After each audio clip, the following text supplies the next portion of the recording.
ये मेरा मायका है। मोहन के घर में सब कुछ बहुत अच्छा चल रहा था। उनकी बेटी सोनी अपने भाई अमित की शादी के लिए बहुत खुश थी।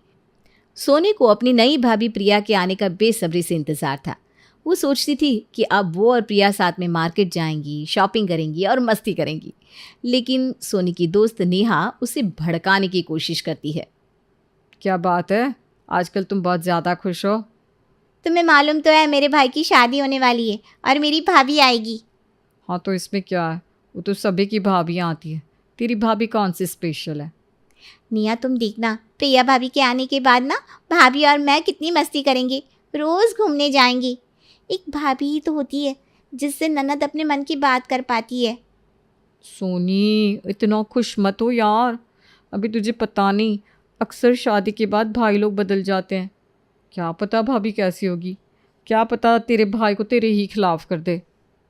क्या बकवास कर रही हो नेहा, मेरे भैया ऐसे नहीं है, वो कभी नहीं बदलेंगे। और मेरी भाभी भी बहुत अच्छी है, वो ऐसा कुछ भी नहीं करेंगी। ठीक है, लेकिन ध्यान रखना, कभी कभी ना भाभी के आते ही भाई की प्रायोरिटी बदल जाती है। बस तू अपनी आंखें खुली रखना ताकि तुझे सच्चाई दिख सके। तुम बस देखती जाओ, ऐसा कुछ भी नहीं होगा। मेरी भाभी पूरे परिवार को एक साथ लेकर चलेगी। हाँ वो तो तेरी भाभी के आने के बाद पता चल ही जाएगा, उसके बाद बात करते हैं, तब पता चलेगा कौन कितने पानी में है। अमित की शादी के बाद प्रिया का स्वागत धूमधाम से होता है। पूरा परिवार प्रिया को अपने घर का हिस्सा मानता है। सोनी भी बहुत खुश है और प्रिया के साथ समय बिताने के लिए हमेशा तैयार रहती है। प्रिया बेटा, आज से यह घर तुम्हारा है, तुम जैसे चाहो वैसे यहाँ रह सकती हो। तुम्हें बहू नहीं बेटी बनाकर लाए हैं हम। धन्यवाद माँ जी, मैं बहुत खुश हूँ इस परिवार का हिस्सा बनकर। जितना प्यार आप लोग मुझे दे रहे हो, शायद मैंने पिछले जन्म में कोई अच्छे काम किए होंगे, तभी ऐसा परिवार मिला है मुझे। ऐसा कुछ नहीं है, तुम हो ही इतनी प्यारी बिटिया। भाभी अब हम कल मार्केट चलेंगे, मुझे ना तुम्हें बहुत सारी चीज़ें दिखानी है। बिल्कुल सोनी, मैं ज़रूर चलूँगी। धीरे धीरे घर में प्रिया अपनी एक अलग पहचान बना लेती है। उसे सब पसंद करते हैं और उसकी बातें मानते हैं, क्योंकि वो सभी की भलाई के लिए कहती है। प्रिया बेटा, तुम्हारे हाथ के बने खाने का तो जवाब ही नहीं है। सच में तुम्हारे हाथ में जादू है। हाँ बहू, सच में तुम्हारे हाथों में बहुत स्वाद है। अरे होगा क्यों नहीं, मैं चुन के लाई हूँ अपनी बहू को, लाखों में एक है हमारी प्रिया। थैंक यू माँ जी, पापा जी, इस घर में सब ऐसे ही मुस्कुराते रहे, मेरी तो बस यही ख्वाहिश है। अरे बस बस मम्मी पापा, कितनी तारीफ करोगे भाभी की, देखो वो कैसे शर्माए जा रही है, अब बस भी करो। एक दिन सुबह के नाश्ते में प्रिया ने आलू के पराठों की जगह बेसन के चीले बनाए थे। ये देखकर माधुरी से टोकती है। उस समय सोनी घर पर नहीं थी। अरे ये क्या प्रिया, तुमने ये क्या बनाया है? तुम्हें बताया था ना मैंने कि नाश्ते में क्या बनाना है, फिर तुमने ये क्यों बनाया? माँ जी, ये बेसन के चीले हैं, ये बहुत पौष्टिक होते हैं और सुबह के हिसाब से हल्का होता है, ताकि पूरा दिन अच्छे से सभी लोग काम कर पाए और शरीर को भी अच्छे पोषक तत्व मिल जाए। वो तो सही है बहू, पर हमारे यहाँ सुबह नाश्ते में हमेशा आलू के पराठे बनते हैं, ये पता है ना तुमको। अब देखो सबके नाटक होंगे इसको खाने में। जी पापा, लेकिन आलू के पराठे ऑयली होते हैं, रोज़ खाने से सेहत खराब हो सकती है, इसीलिए मैंने चीले बनाए हैं। अभी से सेहत का ध्यान रखूंगी, तभी तो मेरा परिवार हमेशा खुश और हेल्दी रहेगा ना। सुनिए प्रिया, इतना कह रही है तो खा कर देखते हैं। वैसे बहू ने हमारे लिए अच्छा सोच कर ही तो बनाया है, एक बार खा कर तो देख लें। अरे वाह, बहुत बढ़िया बहू, ये चीले तो वाकई में बहुत टेस्टी है। तुम तो सच में अन्नपूर्णा हो, जो भी बनाती हो उसमें स्वाद आ जाता है बहू। सच में प्रिया, ये तो बहुत स्वादिष्ट है। अब से तुम रोज़ नाश्ते में यही बनाना। मेरी बहू बहुत समझदार है, इसको सबकी हेल्थ की कितनी चिंता है। माँ जी, आप लोग खुश रहोगे, अच्छे रहोगे तो मुझे भी तो खुशी होगी ना। उसी समय सोनी भी वहाँ आ जाती है और चीले देखकर उसका दिमाग खराब हो जाता है। ये क्या बना है नाश्ते में? आलू के पराठे कहाँ हैं? और तुम जानती हो ना, मुझे सुबह सुबह सिर्फ वही खाना होता है। मुझे नहीं पता, मेरे लिए आलू के पराठे बना दो। सोनी देखो, आज मैंने चीले बनाए हैं, सबको बहुत पसंद आया है, तुम खाकर देखो, तुमको भी अच्छे लगेंगे। वैसे भी रोज़ रोज़ आलू के पराठे सेहत के लिए अच्छे नहीं होते। मुझे नहीं खाने कोई चीले विले, मैं आलू के पराठे ही खाऊंगी। मुझे आलू के पराठे बना कर दो, वरना मैं कुछ नहीं खाऊंगी। सोनी, समझ में नहीं आता तुम्हें? बहू कह रही है ना कि ये अच्छे हैं तो यही खाओ। हाँ सोनी, चीले खा कर तो देखो, सच में अच्छे बना है। तुम आलू के पराठे भूल जाओगी। मैं भूखी रह लूंगी पर ये नहीं खाऊंगी। सोनी अब प्रिया से नाराज़ हो जाती है। लेकिन कुछ दिन बाद अमित, प्रिया और सोनी एक साथ मार्केट जाते हैं। वहाँ सोनी को थोड़ा अच्छा लगता है। भैया, मैंने मम्मी के लिए एक साड़ी लेने का सोचा है। काफ़ी वक्त से मम्मी के लिए कुछ नहीं लिया ना। अरे वाह सोनी, ये तो बहुत अच्छा सोचा तुमने। मैं भी माँ जी के लिए एक साड़ी ले लेती हूँ। वैसे भी मैंने उनको आज तक कोई गिफ्ट नहीं दिया। ठीक है, तुम दोनों माँ के लिए साड़ी ले लो। मैं भी देखूँ माँ को किसकी साड़ी पसंद आती है। अरे भैया, ये भी कोई पूछने की बात है? आज तक मम्मी ने कभी मेरी पसंद फेल की है क्या? अरे लेकिन बेटा, इस बार तेरा कंपटीशन तेरी भाभी से है। तो क्या हुआ, जीतूंगी तो मैं ही। देखते हैं। तीनों मार्केट से वापस घर आते हैं और प्रिया और सोनी दोनों अपनी पसंद की हुई साड़ी गिफ्ट कराकर माधुरी को लाकर देते हैं। मम्मी जल्दी से गिफ्ट खोलो और बताओ किसका गिफ्ट बढ़िया है। अच्छा अच्छा ठीक है, पहले मुझे देखने तो दो। चलो पहले मैं सोनी का गिफ्ट खोल लेती हूँ। अरे वाह सोनी बेटा, तेरी साड़ी तो बहुत सुंदर है। सोनी, तुम तो सच में बहुत सुंदर साड़ी लाई हो। लेकिन अब प्रिया की साड़ी भी देख लूँ। जी माँ जी, आपके पास ऐसी कोई दूसरी साड़ी नहीं होगी? अरे वाह, बनारसी साड़ी। प्रिया, तुमने तो मुझे सच में खुश कर दिया। मैं सोच ही रही थी कि एक ऐसी साड़ी लूँगी। सच में मेरी बहू की पसंद ना लाजवाब है। तुम बिल्कुल वही साड़ी लाई हो जो मुझे कब से चाहिए थी।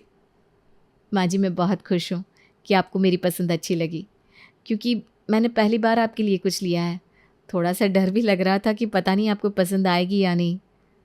ले सोनी, तू तो हार गई अपनी भाभी से। माँ को तो प्रिया की लाई साड़ी पसंद आई। भाभी, आज पहली बार मम्मी ने मेरी पसंद की हुई साड़ी को फेल किया है। कॉन्ग्रेचुलेशन, आप जीत गई।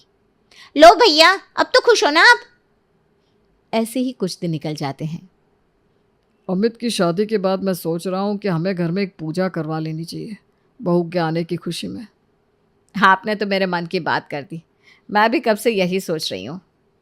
ठीक है पापा, आप बता दो कब रखनी है पूजा, मैं सब तैयारी कर लूँगा। हाँ, लेकिन मैं सोच रहा हूँ कि पूजा में आए रिश्तेदारों और मेहमानों को विदाई में क्या दें। मुझे तो कुछ समझ में नहीं आ रहा। तुम लोग ही सोचकर बता दो क्या देना चाहिए। पापा, प्रसाद दे देंगे, पूजा में तो वही दिया जाता है ना। अरे वो तो देंगे ही, उसके अलावा भी कुछ देना चाहिए। हमारी बहू के आने पर हम पूजा करवा रहे हैं तो रिश्तेदारों और मेहमानों को कुछ स्पेशल तो देना ही चाहिए। पापा, पंचरंगी मिठाई का एक एक डिब्बा दे दे सबको, सभी लोग खुश हो जाएंगे। अरे नहीं नहीं, पंचरंगी मिठाई अजीब लगेगा। मुझे लगता है प्रसाद के साथ फल दे देना चाहिए। हाँ, ये भी सही है। बहू, तुम क्या सोच रही हो? तुम भी बोलो कुछ। अरे पापा, भाभी को ये सब थोड़ी ना पता होगा। मम्मी ने जो बताया वही ठीक लग रहा है, वही करते हैं।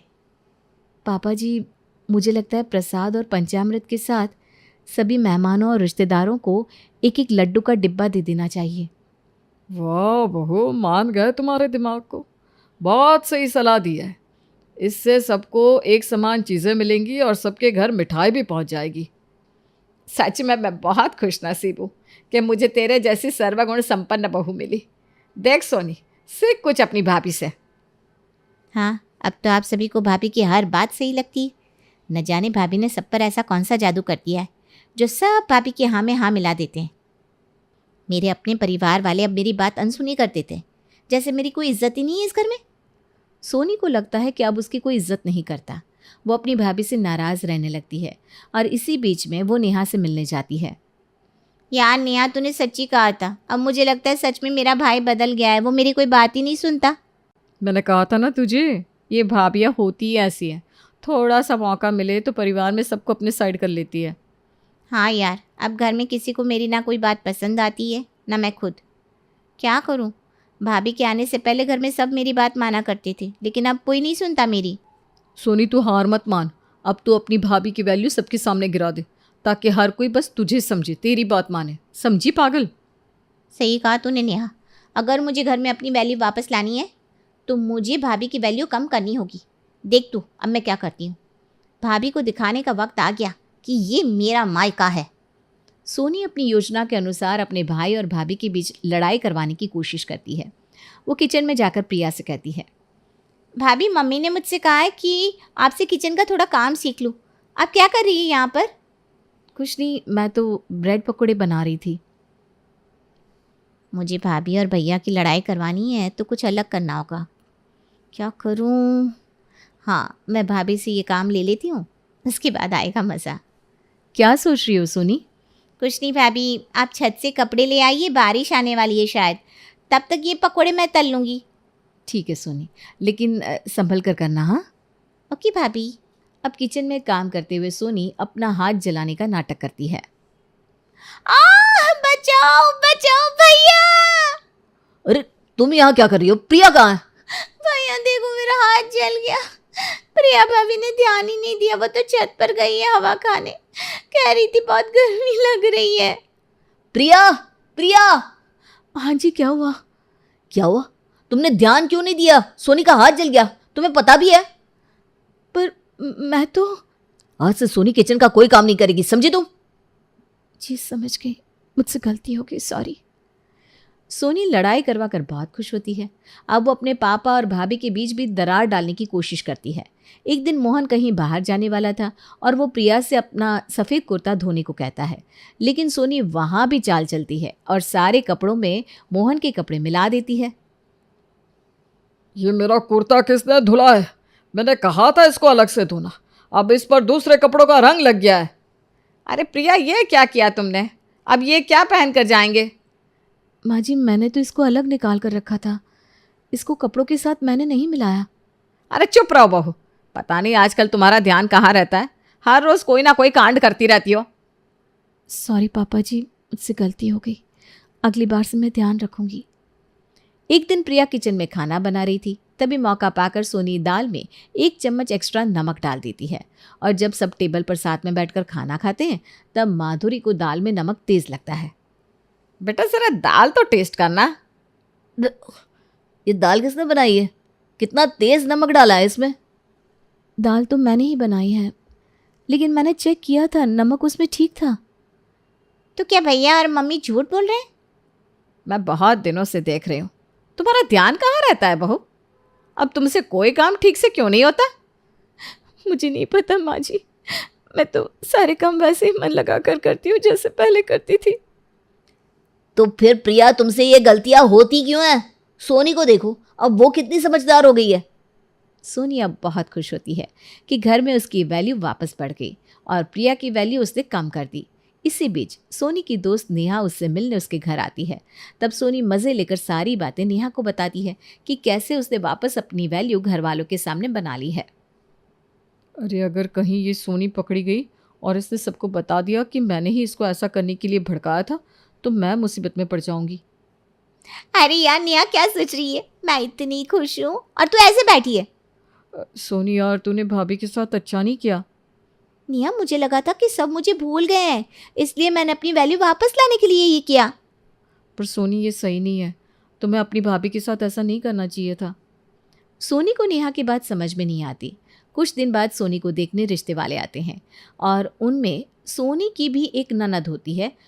वो भी सोनी से उसी तरह बात कर रही थी जैसे सोनी अपने भैया और भाभी से शादी के समय करती थी। तभी सोनी की सास और उसके ननद अपनी अपनी पसंद की साड़ी सोनी को देते हुए उससे पूछते हैं कि उसको किसकी साड़ी ज़्यादा पसंद आई। ये कैसा धर्म संकट है? अगर किसी एक की साड़ी को पसंद किया तो दूसरा नाराज़ हो जाएगा। अब कौन सी साड़ी सेलेक्ट करूँ? दोनों ही अच्छी हैं। सोनी कह दो दोनों साड़ियाँ बहुत सुंदर हैं और तुम दोनों साड़ियाँ किसी खास मौके पर ही पहनोगी। सोनी को कुछ समझ में नहीं आता और वो अपनी भाभी की कही बात अपनी सास से कहती है, जिससे उसकी सास इतनी खुश हो जाती है कि शादी का रिश्ता पक्का कर देती है और वो दोनों साड़ियाँ भी सोनी को दे देती है। तब सोनी को एहसास होता है कि उसने अपनी भाभी के साथ बहुत गलत किया और प्रिया ने अगर आज उसकी मदद ना की होती तो उसका रिश्ता टूट सकता था। भैया मैंने आप सब लोगों से एक बात छुपाई है। कौन सी बात सोनी बेटा? मम्मी पिछले दिनों जो कुछ भी हुआ उसमें भाभी की कोई गलती नहीं थी। वो सब मैंने जानबूझकर किया था क्योंकि मुझे ऐसा लगता था कि आप सबकी नज़रों में भाभी के आने के बाद मेरी वैल्यू ख़त्म हो गई है। सोनी ऐसा नहीं है, मैंने हमेशा तुमको अपनी छोटी बहन माना है और तुम्हारी जगह इस घर में कोई नहीं ले सकता, मैं भी नहीं। सोनी, ये तुमने बहुत गलत किया अपनी भाभी के साथ। अभी इसी वक्त उससे माफ़ी मांगो। भाभी मुझे माफ़ कर दो, मैंने बहुत गलत किया। अरे कोई बात नहीं सोनी, हम सब एक परिवार हैं और परिवार में उतार चढ़ाव तो आते रहते हैं। भाभी अब मैं समझ गई हूँ, हम एक दूसरे का साथ देना चाहिए, ना कि लड़ना चाहिए। हाँ सोनी, अब हम सब मिलकर रहेंगे और एक दूसरे का साथ देंगे। इस तरह से घर में फिर से खुशियाँ लौट आती है। सब मिलजुल कर रहते हैं और एक दूसरे का सम्मान करते हैं। सोनी और प्रिया अब सगी बहनों की तरह मिलकर रहने लगती है और घर में फिर से शांति और प्रेम का माहौल बन जाता है। और कुछ समय बाद खूब धूमधाम से सोनी की शादी हो जाती है।